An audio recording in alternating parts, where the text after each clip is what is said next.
As far as I can tell, this is an act of colonial aggression on the part of Obama. And this is ironic, by the way, for you, quote, liberals who are against colonialism. You're watching a president acting in an imperialistic manner and acting as though he's a colonial titan, wanting to crush a colonial power that he has no favor with for strictly material reasons.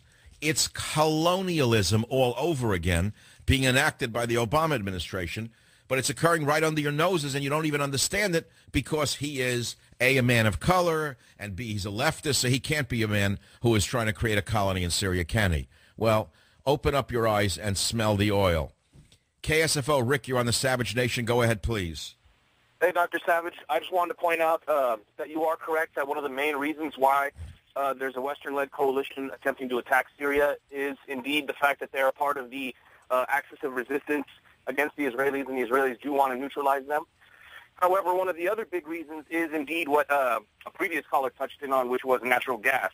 Off the coast of Israel, there has been discovered a very large reserve of shale gas, as well as the fact that the Qataris export a very large amount of it to Western Europe through Turkey, funny enough. Notice those three countries right there.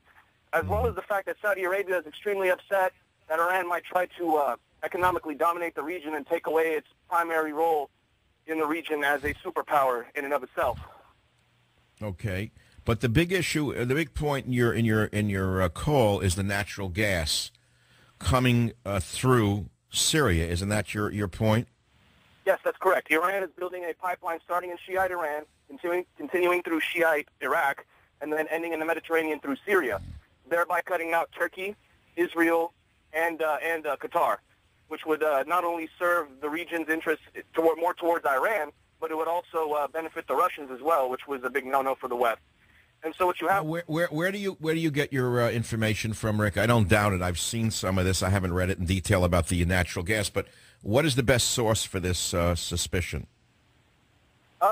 I just piece it together. The mainstream media, if you only go to one source, you're not going to get the whole picture. You just have to kind of pick it up from pieces that... and then you read theory papers from other people. Of course, they have to back it with good facts. Otherwise, it's just a theory. One of my personal favorite websites is Infowars.com. Well, I know that site, but he tends to be anti-Semitic, in my opinion, and anti-Israel on every account, and I'm not. I support the state of Israel, but in this case, I don't support going to war, and I don't care who's pulling our chain. See, that's the point. I don't support Israel's position if they are behind this, but it doesn't mean I don't support Israel, which I do, and that's different than the guy who runs Infowars, who seems to have a vendetta against Israel. That's what I see every time I go on that site. And I happen to like the host of the site very much, but I think he's wrong about Israel. I think he's got that backwards. But let's stick to the realpolitik here. It is natural gas, as you say.